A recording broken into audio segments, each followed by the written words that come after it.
De poser des actions dans notre quotidien, c'est ça qui redonne du contrôle.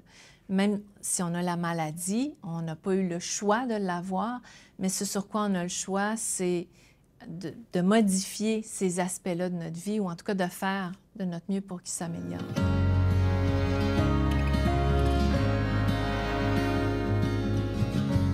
À côté des impondérables comme la génétique puis l'hérédité, qui font partie de notre santé globale, il y a des habitudes qu'on peut prendre, des actions qu'on peut faire et qui vont avoir un gros impact sur notre santé. Et là-dessus, on a beaucoup de contrôle. Et ça, c'est l'exercice, le sommeil, la qualité de notre sommeil et le réseautage. Donc, ce sont des facteurs déterminants sur la santé. La cognition également. Alors, l'exercice, ça va aider à prévenir une panoplie de maladies. Et ça va améliorer la façon dont vous vous sentez dans l'immédiat. C'est très difficile de prendre soin de soi au quotidien quand on a des enfants, un travail, une vie qui continue. Ce à quoi je m'astreins toutes les semaines, c'est ma physiothérapie. Je tiens à mes 2 heures de physiothérapie. C'est ce qui me tient littéralement, là, qui me permet de garder ma force, d'en gagner aussi beaucoup, ce qui se transmet au quotidien. Là, genre, ça paraît que je fais de la physiothérapie, ça paraît que je prends ce temps-là pour moi. Le soir, j'essaie de toujours prendre du temps aussi pour relaxer, pour moi. J'aime dire que je choisis la douleur du gym pour battre la douleur de mon corps. Parce qu'au moins, celle-là, c'est moi qui l'ai choisie. C'est le dernier contrôle que j'ai sur mon corps de dire c'est moi qui ai choisi cette douleur-là. Et j'ai un résultat positif d'avoir, oui, les muscles, moi, c'est ce que j'aime le plus, mais aussi, j'avais pas vu cet aspect-là au début, mais aussi de pouvoir maintenant, ça a augmenté toutes mes capacités. Ça m'a donné une autonomie, je suis capable de marcher maintenant. Mon état a complètement amélioré toute l'année, depuis 1 an, là, mon état a été en amélioration constante. Avoir un bon sommeil, souvent, ça va découler de faire plus d'exercices. Et quand on dort bien, on bouge mieux. Quand on bouge plus, on dort bien. Donc ça, c'est la belle affaire, ça va beaucoup ensemble.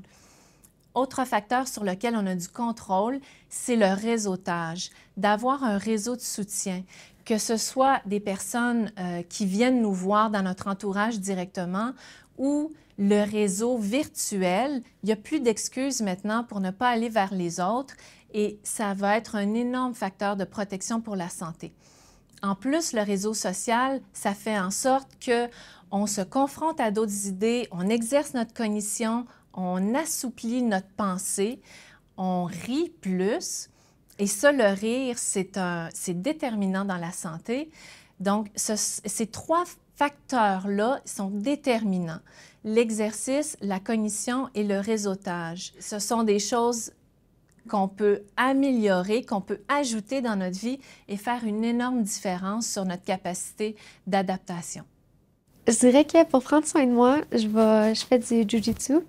J'ai commencé à 7 ans, puis j'ai dû arrêter à 17 ans à cause du cégep. Mais quand j'ai eu le diagnostic, j'étais un peu inquiète à recommencer. Je savais pas à quel point je pouvais recommencer sans trop me pousser. Donc, j'ai pas tout de suite recommencé. C'est plus tard, dans le fond, j'ai continué l'année passée que je me suis réinscrite. Puis, dans le fond, ça va super bien. Si mon sensei est au courant, s'il y a quelque chose, je peux prendre ça relax. Il y a certains mouvements que je peux pas me permettre de faire, sinon certains symptômes vont amplifier. Donc, je m'empêche pas, mais j'écoute ma limite. Aujourd'hui, ça fait pas si longtemps que ça. Là, ça fait quelques mois que là, j'ai décidé de pas m'empêcher de faire des activités, justement d'aller au jiu-jitsu, puis par exemple de faire de l'escalade ou des affaires comme ça. Mais c'est durant cette activité-là, je vais respecter ma limite. Puis c'est arrivé que justement, j'allais faire l'escalade, puis là, mes bras, ils étaient pris, puis j'étais plus capable de les ouvrir. Donc, j'ai dû attendre de 15-20 minutes que ça se place. Puis après ça, OK, c'est beau, je recommence. Puis ça s'est bien passé. C'est vraiment juste à ce niveau-là que